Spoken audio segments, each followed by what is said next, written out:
Assalamu alaikum. My name is Awais Aftab Bhatt and I'm a CSS and PMS qualifier. I also write for CSS academic magazines. आज की video में हम बात करेंगे PMS के S A paper के हवाले से जो बिल्कुल अभी एक दो दिन पहले कंडक्ट किया गया और उसमें ऑल इन ऑल 6 टॉपिक्स थे। तो मैंने सोचा कि इसके हवाले से, इस पेपर के हवाले से भी कुछ बात कर ली जाए और इंग्लिश एसए के हवाले से भी इन जनरल आपसे थोड़ी सी बात कर ली जाए। तो पेपर की जहाँ तक हम बात करें तो काफ़ी डूएबल पेपर था। ऐसा नहीं है कि बहुत मुश्किल पेपर हो, बहुत करने वाला पेपर था। टॉपिक बहुत आसान फहम थे, सीधे सीधे थे, समझ आ रहे थे और आपको बिल्कुल कोई कन्फ्यूजन नहीं थी कि किस चीज़ पर लिखना है। ठीक है, जैसा कि अगर ग्लोबल वार्मिंग एक टॉपिक की मिसाल लें कि ग्लोबल वार्मिंग का टॉपिक था कॉजेज़, इफ़ेक्ट्स एंड सॉल्यूशंस। अब कैटेगोरिकली उसने बता दिया कि आपको इन 3 चीज़ों पे बात करनी है ग्लोबल वार्मिंग के हवाले से। ठीक है, फिर एक टॉपिक था the price hike in Pakistan, the worst of all worries. अब इसमें आपने बताना था कि कैसे जो प्राइस हाइक है, जो इन्फ्लेशन है पाकिस्तान में, जो महंगाई है, वो कैसे तमाम मुसीबतों में सबसे बड़ी मुसीबत है वो। ठीक है, परेशानियों में सबसे बड़ी परेशानी है। ठीक है, तो अब इस ऐसे के पेपर, ये ऐसे का पेपर एक आपके लिए एक टेम्पलेट है कि आप अगर ऐसे की तैयारी स्टार्ट करने जा रहे हैं तो आप इस तरह के पेपर से स्टार्ट लें। वजह उसकी ये है कि अगर आप CSS 2021 का पेपर देखेंगे या उससे पिछले कुछ सालों के भी देखेंगे तो टॉपिक्स कुछ आपको समझ नहीं आएगी कि इस टॉपिक में के जवाब में आपने क्या लिखना है, या कुछ ऐसे टॉपिक्स होंगे स्पेशली CSS 2021 के पेपर में जो थे कि आपको समझ नहीं आता था कि इसका एग्जैक्टली क्या सेट ऑफ आंसर बनेगा। ठीक है, उसके 2 3 4 5 तरीकाकार हो सकते थे उन टॉपिक को एड्रेस करने के। अब जैसा कि एक टॉपिक उस पेपर में था global warming, global politics and international relations. अब ये बहुत ब्रॉड सा टॉपिक है और 10 बच्चे इस पे आउटलाइन बनाएंगे तो 10 के 10 डिफरेंट अंदाज से बनाएंगे क्योंकि ओपन एंडेड टॉपिक थे। तो let's come back to our discussion of PMS SA exam.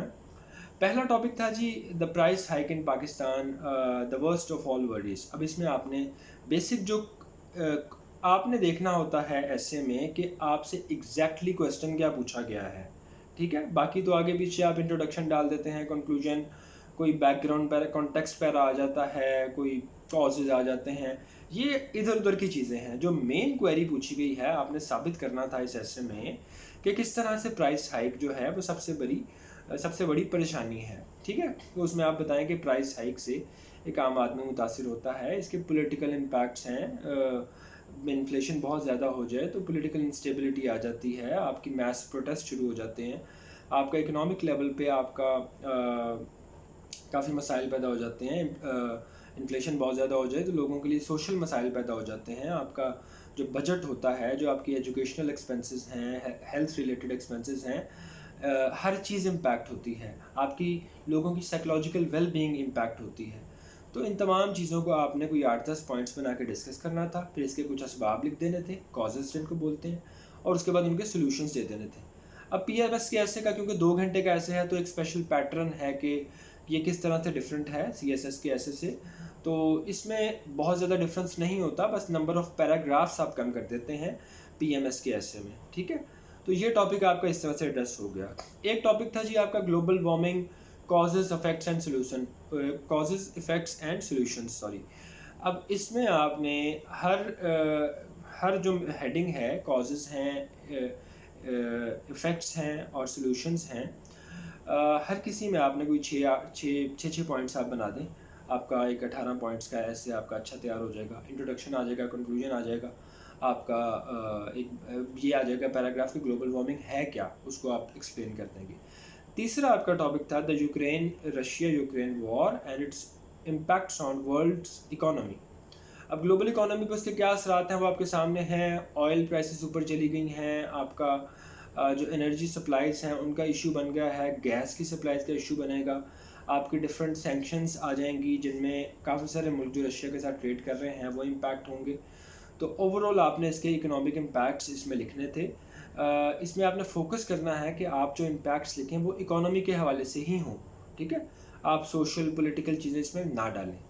तो ये एक रशिया वाला ऐसे हो गया। उसके बाद एक ऐसे आपका था the future of artificial intelligence. अब उसमें आपने देखना है कि व्हाट आर द पॉसिबिलिटीज़, क्या पॉसिबिलिटीज़ हैं, क्या क्या देखते हैं कि आर्टिफिशियल इंटेलिजेंस किन किन शोबाजात में चली जाएगी, किस किस जगह पे जाके वो उसको रेवोल्यूशनाइज करेगी। आपने वो तमाम पॉसिबिलिटीज़ का मेडिकल साइंसेस में देखें, एजुकेशन में देखें, आप रोबोटिक्स में देखें, आप इस टॉपिक को पढ़ेंगे तो आपको काफ़ी सारे एवेन्यूज़ नज़र आएंगे जिनमें ये इट कैन वर्क वंडर्स। ठीक है, तो आप उस सब में इन पॉसिबिलिटीज़ को लिखेंगे, फिर इसमें कुछ चैलेंजेस होंगे उनका जिक्र करें और उसके बाद उनकी रिकमेंडेशन दे दें। तो ये आर्टिफिशियल इंटेलिजेंस वाला आपका ऐसे बन गया। ठीक है, अब एक तो टॉपिक्स आपके और थे, वो भी देवर प्रिटी सिंपल। हाँ, industrial revolution in Pakistan is की टू सस्टेनेबल ग्रोथ, इस तरह का कोई टॉपिक था। उसमें आपने बताना है कि कैसे इंडस्ट्रियल रिफॉर्म्स जो हैं they are crucial for economic growth in Pakistan, for the sustainable growth in Pakistan. ठीक है, जब आपकी इंडस्ट्री लगेगी तो आपकी आपकी जॉब्स क्रिएट होंगी, एम्प्लॉयमेंट क्रिएट होगी, रोज़गार क्रिएट होगा, आपके लोगों की के लिविंग स्टैंडर्ड्स बेहतर होंगे, आपके यहाँ पे फॉरेन डायरेक्ट इन्वेस्टमेंट आएगी, आपके यहाँ पे आपका ग्लोबल कम्पेटिटिवनेस इंडेक्स बेहतर होगा, आपकी एक्सपोर्ट्स में इजाफा होगा। तो बहुत सारी चीज़ें हैं जो इंडस्ट्रियल रेवोल्यूशन के आने से आपकी ग्रोथ में कंट्रीब्यूट कर सकती हैं। आपकी जीडीपी बढ़ेगी, जीडीपी ग्रोथ रेट बढ़ेगा। ठीक है, तो ये सारी चीज़ें आपने इसमें लिखनी थी। फिर इसमें भी कुछ आपके चैलेंजेस हैं और उसके बाद इसकी रिकमेंडेशंस हैं। तो आप देखेंगे कितना सिंपली आपने I just had a glance of this paper और जस्ट मैं एक्सटेम्परे आपके साथ डिस्कस कर रहा हूँ। तो सारी आउटलाइंस हमने रेडीली बना ली हैं। तो ऐसे का फॉर्मूला ही यही है कि आप ज़्यादा से ज़्यादा टॉपिक्स लें, उनकी आउटलाइंस बनाने की प्रैक्टिस करें, start with the easier topics. अब आई थिंक इससे ज़्यादा इजी टॉपिक्स आपको नहीं मिलेंगे किसी भी पेपर में जो इस साल PMS 2021 में आए हैं। अब जिन बच्चों ने इनमें आउटलाइंस अच्छे तरीके से बनाई होंगी, लैंग्वेज ठीक होगी, ग्रामर ठीक होगी, कोहेरेंस ठीक होगी, तो वो डेफिनेटली इसको पास कर जाएंगे। ठीक है, और तो इंग्लिश एसे के लिए for all those who are just going to start the preparation of English essay, I would advise कि आप लोग पहले मेन आउटलाइन से स्टार्ट लें, उसके बाद आप डिटेल्ड आउटलाइन पे आ जाएं, उसके बाद आप स्टेप बाय स्टेप अपनी अप्रोच रखें। जब आप आउटलाइंस में अच्छे हो जाएं फिर ऐसे के बाकी कंपोनेंट्स की तरफ आएँ, जैसे कि इंट्रोडक्शन है और उसके बाद पैराग्राफ राइटिंग है। और मेक श्योर कि आप किसी ना किसी को ज़रूर अपना काम चेक करवाते रहें। इंग्लिश ऐसे के हवाले से मैं कहूँगा कि बाज़ औक़ात बहुत अच्छी लोगों की इंग्लिश होती है, प्रेसी में आपके 70 मार्क्स होते हैं लेकिन आप ऐसे में फ्लंक कर जाते हैं। उसकी वजह यही बनती है कि आपने ऐसे का स्ट्रक्चर नहीं सीखा। आपके सामने कोई भी टॉपिक जब आएगा तो आपको पता होना चाहिए कि इसकी मेन आउटलाइन कैसे बनेगी, इसकी डिटेल्ड आउटलाइन कैसे बनेगी। जब आउटलाइन ही ठीक नहीं है, जब आपका फ्लो ऑफ थॉट ही ठीक नहीं है, तो how would you chart the whole, how would you cover the whole distance. ठीक है, तो ये चीज़ बहुत इंपॉर्टेंट है इसमें।